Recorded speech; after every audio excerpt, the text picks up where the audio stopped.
First off, I'd like to say I'm sorry about there being so many videos lately. A lot of stuff in my mind just happens that way. You know, got an endless supply. I almost feel like making 40 videos a day. It's so much in my head I'd like to expel from there. So anyway, this is it's not really a response video to any specific video, but I'll reference a video by Oliver. I'll point to link. I mean, he's kind of a depressed guy to start with, but it's a really it's a good video. It's sort of on the animal rights thing, but the whole life is fucked up thing. And I'm sort of responding to that Pete guy again. You know, to look us back on this nature sucks thing, because the truth is nature super sucks. You know, you people can't even deal with the nature sucks part. But the real truth is it super sucks. I mean, it's you know, it's not a little bit of suck. It's a big giant pile of suck. And so yeah, I'll just go through the arguments again, because nobody's making a counter argument. Their counter argument is it's all subjective. You can't objectively say that. You can't argue that. You can't say that. Or, well, fuck you. Of course I can. I can argue it, and I can explain why it's a conversation we need to have. It's really serious business. I mean, there's nothing more important than looking at our origins in the universe and saying, where did this come from? And then, you know, if you answer that conclusion the rational way, I mean the logical way, go with the evidence, you know, it didn't come from anything intelligent. And so, you know, if you're going to say it was a roll of the dice, well, then you have to take responsibility for the practical fact that how could the dice roll something smart? Smart is complicated. Smart has rules. There's rules to things being smart. Things being dumb doesn't have any rules, okay? They can be, so, you know, it seems quite obvious that it's more likely something dumb would happen rather than something smart. So we have to look at life and we have to analyze it a little bit and scrutinize it and be skeptical and say, well, we just can't presume it makes sense unless we can logically understand how it makes sense. And so you're starting off with this idea of you know, let's just go through, I mean, look, we don't need to have a conversation about the meaning of a galaxy or the meaning of a moon or the rock or a, you know, a microbe. I mean, the thing that matters in this, you know, let's start from the premise that meaning really starts with this consciousness thing, you know, this capacity to feel thing, that's really the ball game. So let's look at that part of it, because I think we can agree that if a sun blows up, who the fuck cares, doesn't matter. If an animal suffers, well, that's different. It means something. And so that thing, that sentient stuff, that feeling stuff, was created by, you know, a biological process, this evolution thing, guided by crude forces. And the DNA is this little reproducing machine, this first cell that we're just an extension of, just a strange model of, a variety of, only has the agenda of this consumption and reproduction thing. It's like, consume enough stuff, reproduce yourself, and then get the fuck out of the way.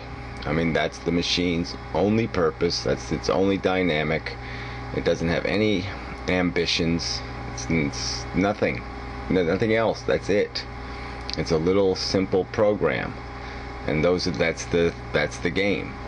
And then this force, you know, this collection of forces, really, but anyway, this controlling atmosphere, let's call it that then, of natural selection is going to decide how that evolves based on the current circumstances, and it's deterministic and all that crap, but let's not even get into that discussion. And it happens, you know, it evolves over billions of years, and it acquires new features and new characteristics. So then we're stuck here. So we've acquired this intelligence thing, and even that is it's got kind of a bastard origins. You know, nature gave us a little advantage in terms of real useful intelligence, in terms of intelligence we used 250,000 years ago maybe. And we had the potential to know all the stuff we know right now. We just didn't. We hadn't gleaned, or we hadn't pulled from the environment yet all the information, and so we were only using a tiny bit of our practical capacity that nature had given us, and that was the only part it really tested.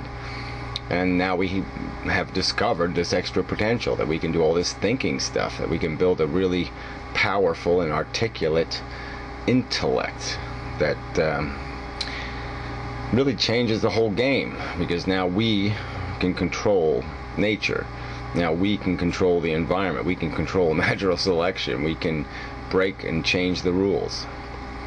But the bottom line is, now we can look at the rules. We can look at the game that we've been involved in. We can look at this idea of, well, here you create an organism that has this capacity to feel. Well, what's the consequence of that? It's basically creating an organism that needs. And so now you've injected need into the universe. That's the origin of need. I mean, when the first creature had a feeling, that was the first need. That was need injected into the universe. And you have to somehow figure out how you can satisfy that need. Whether the satisfaction of that need is always a good thing, or whether the existence of that need is always a good thing. There's this strange truth that only the needy need. Okay? And so if you don't ever create the needy, then you don't have any need in the universe. You don't have any deprivation. And that's really what we're talking about. We can use antonyms for these words, and in truth, the desire that we've been injected with to satisfy the DNA plan of consumption and reproduction, it gave us this desire, and desire is basically a synonym for addiction.